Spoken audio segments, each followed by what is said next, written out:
Bienvenidos a este Deep Dive. Hoy nos metemos con las cifras de Quiñenco, las del primer trimestre de 2025. Así es. Vamos a usar su propio análisis razonado, los estados financieros consolidados. Exacto. Y la misión es, entender qué pasó ahí, porque hubo un salto enorme en las ganancias, si comparamos con el año pasado, ¿no? Totalmente. Vamos a desglosar justamente eso, los factores clave detrás de ese cambio. Veremos qué negocios anduvieron mejor, cuáles tuvieron, digamos, más desafíos. Ok, arranquemos entonces. El gran titular. Quiñengo pasó de perder plata a ganar 205,82 millones de pesos chilenos, claro. Eso, millones de pesos, atribuibles a los dueños en este primer trimestre. Un vuelco tremendo, si piensas que en marzo de 2024 tuvieron una pérdida de casi 12,000 millones. Sí, un cambio radical, como decías. Y el análisis apunta muy claramente al segmento transporte. CSAB fue, digamos, el gran protagonista de esta recuperación. Transporte, CSAB, ok. ¿Qué pasó ahí específicamente? Bueno, un punto clave, fíjate, fue el menor gasto por impuesto a la renta en CSAB, mucho menor que en el primer trimestre de 2024. Menor impuesto, ¿y eso por qué? ¿Alguna estrategia fiscal o...? Principalmente fue algo coyuntural, digamos. Resulta que este trimestre no recibieron dividendos desde Hapag-Lloyd en Alemania. Ah, mira tú. Claro, el año pasado, en cambio, CSAB sí recibió unos 604 millones de euros netos desde allá. Y eso, generó un gasto por impuestos asociado más alto en ese momento. Ajá. Este año, al no tener ese flujo de dividendos, pues la carga fiscal fue bastante menor. Qué interesante cómo un detalle así, un flujo que no llega temporalmente, puede impactar tanto el número final, ¿no? Más allá de cómo esté andando el negocio naviero en sí. Totalmente. Te muestra cómo la estructura internacional, los flujos de capital, todo eso pega en la última línea. Pero ojo, no fue solo un tema fiscal. A Hapag-Lloyd, que es el activo principal de CSAB, le fue muy bien en su operación. Claro, eso es fundamental. La operación tiene que responder. ¿Y qué números se vieron ahí? Mira, Hapag-Lloyd mejoró su resultado neto un 45,4%. Alcanzó los 465 millones de dólares. ¡Wow! ¿Y cómo? Se basó en un desempeño operacional bien sólido. Movieron más carga, o sea, el volumen transportado creció un 8,8%. Ok. Y además, lograron cobrar tarifas promedio más altas, un 8,9% arriba. Ah, la combinación perfecta. Más volumen y mejor precio. Exacto. Y esa combinación potente, pues impulsó directamente la contribución de CSAB a Quiñenco. Llegó a 145.412 millones. Muchísimo. Bien por el transporte, entonces. Pero Quiñenco es un holding. Tiene más negocios. ¿Qué otros motores ayudaron a esta ganancia general? Correcto. Hubo otros aportes importantes también. Banco de Chile, por ejemplo, reportó una ganancia neta de 144.145 millones. Que es un 10,5% más que el año pasado, ¿verdad? Exacto, un 10,5%. Y esto se explica principalmente por dos cosas. Por un lado, menores pérdidas crediticias esperadas. Ajá. ¿Mejoró la calidad de la cartera o el panorama? Podría ser una mezcla, sí. O un entorno macro un poquito menos riesgoso percibido en ese momento.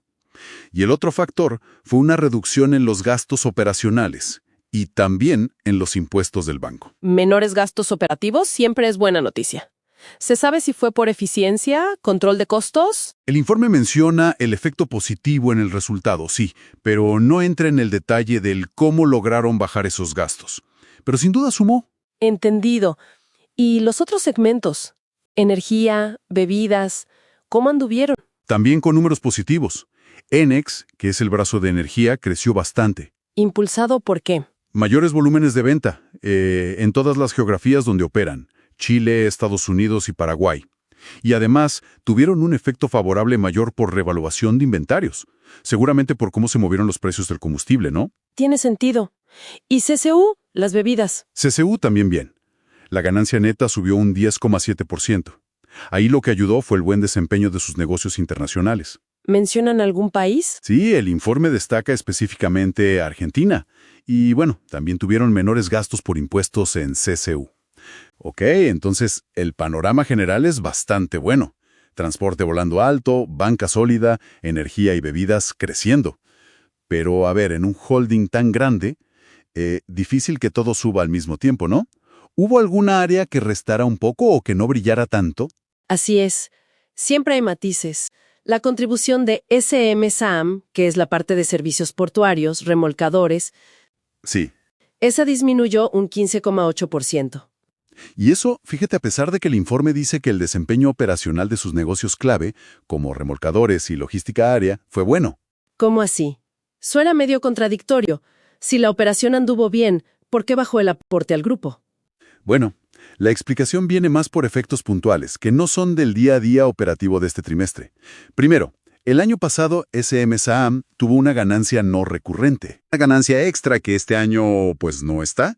Y segundo, este trimestre tuvieron una pérdida por diferencias de cambio.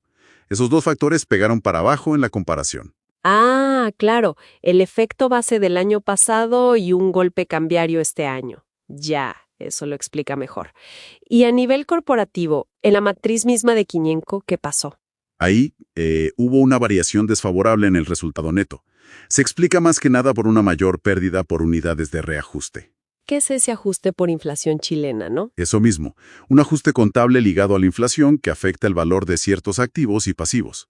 Pero bueno, este efecto negativo se compensó en parte por un resultado favorable en diferencias de cambio, ahora sí, a nivel corporativo, y también por mayores ingresos financieros. Qué complejo el baile de la inflación y el tipo de cambio en los números consolidados, ¿eh? Bueno, entonces si juntamos todas las piezas, la foto final es la de un trimestre muy bueno para Quiñenco, pero con una dependencia bastante fuerte del momento espectacular del transporte marítimo. Precisamente, esa es una buena síntesis. La diversificación de Quiñenco, claro que ayuda, da estabilidad, sin duda. Pero este trimestre el gran motor fue el segmento transporte.